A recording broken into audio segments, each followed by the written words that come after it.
Mateus capítulo 3.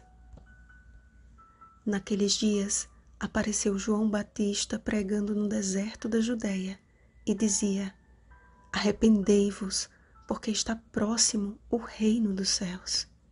Versículo 1. Após a visita dos magos em Jerusalém e a morte dos inocentes em Belém, era difícil ignorar o fato de que algo novo estava acontecendo. Apesar da indiferença dos sacerdotes e escribas e da ignorância do povo, entre muitos houve um despertamento, uma necessidade de algo maior e mais profundo, uma fome e sede daquilo que ainda não conheciam, mas que no íntimo sabiam que precisavam.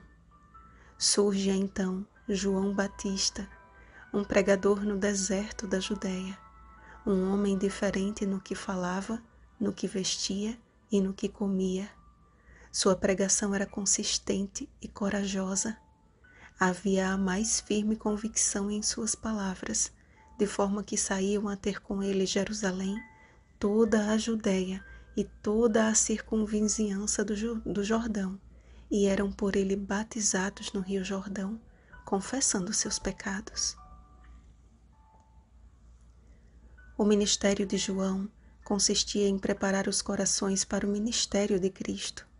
Sua obra antecedeu a revelação pública do Messias, e ainda que não revelasse isso de forma clara, sua vida era uma constante declaração de que algo grandioso estava para acontecer, mas só estariam preparados aqueles que, arrependidos, confessassem seus pecados, sendo lavados pelo batismo, passando a produzir frutos dignos de arrependimento.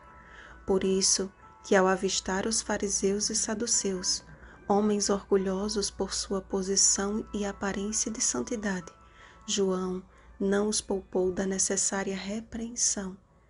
João havia se tornado para eles uma nota dissonante em Israel e uma ameaça à autoridade que impunham sobre os leigos. A trama tecida em seus corações endurecidos não era outra senão calar aquela incômoda voz.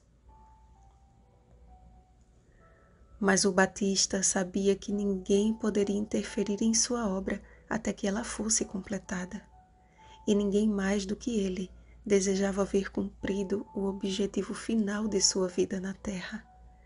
Não foram suas vestes e sua alimentação diferente que atraíram as multidões, mas a combinação de suas palavras com sua vida. Havia fervor e amor no que dizia. Ele olhava para o alto, sempre com grande expectativa. Ele esperava alguém divino, mas que sabia se tratar também de alguém que calçaria as sandálias da humanidade. Ao avistar Jesus, ao deparar-se com sua perfeita dignidade, João sentiu o peso de sua própria indignidade. Eu é que preciso ser batizado por ti, e tu vens a mim? E as primeiras palavras de Jesus nas Escrituras revelam a base sólida do governo de Deus. Assim nos convém cumprir toda a justiça. O batismo de Jesus e registro do que ali aconteceu revela o objetivo deste símbolo: a salvação mediante a justiça de Cristo, o amor de Deus e a descida do Espírito Santo na vida. O Espírito Santo, descendo como pomba, aponta para a sua obra que purifica como a prata e prova como o ouro, como escreveu o salmista. As asas da pomba são cobertas de prata, cujas penas maiores têm o brilho flavo do ouro. Salmo 68, versículo 13. No batismo, Jesus confirmou a sua nova aliança como sinal da presença do Pai, do Filho e do Espírito Santo, Mateus capítulo 28, versículo 20, com todo aquele que aceita ser seu discípulo. E ele está reunindo um povo hoje, diferente não somente pelo que veste e pelo que come, mas por viver o Evangelho em sua essência.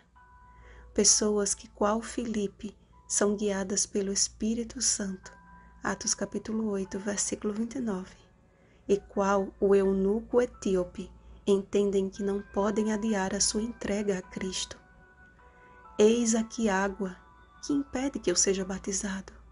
Atos capítulo 8, versículo 36. Amados, andar com Jesus não significa apenas pregar o Evangelho e mostrar piedade. João se considerou indigno de levar as sandálias de Cristo, mas descobriria mais à frente que não apenas as levaria, mas as experimentaria. Muitos têm indagado acerca da validade e importância do batismo por imersão. Não há nada de especial nas águas do batismo. Não há uma mudança instantânea do caráter daquele que é batizado. Mas uma coisa é certa: Jesus, que não tinha pecado, foi batizado e ordenou que sejamos batizados também. Essa já deveria ser razão mais do que suficiente para todo aquele que o ama e deseja segui-lo. Olhemos para as multidões no Jordão, para o eunuco etíope, para os milhares batizados no Pentecostes, como Cornélio, que foi tido por piedoso e temente a Deus, mesmo antes de ser batizado. Atos capítulo 10, versículo 2. O batismo, portanto, não é um atestado de piedade, mas deve ser a confirmação de nosso compromisso com Jesus, porque Ele assim nos ordenou. Bem como a circuncisão na antiga aliança não era garantia de salvação, mas um símbolo de pertencimento e identidade. O batismo é a nossa certidão de nascimento no reino de Deus, que devemos conservar a cada dia mediante o lavar regenerador e renovador do Espírito Santo, que Ele derramou sobre nós ricamente por meio de Jesus Cristo, nosso Salvador. Tito capítulo 3, versículo 5. Todo aquele que se batiza confessando seus pecados por meio da justiça de Jesus, Deus lhe confere a sagrada filiação.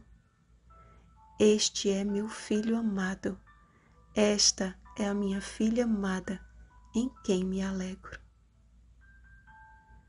Vigiemos e oremos. Um feliz sábado, filhos amados do Pai. Oremos pelo batismo com o Espírito Santo. Rosana Garcia Barros.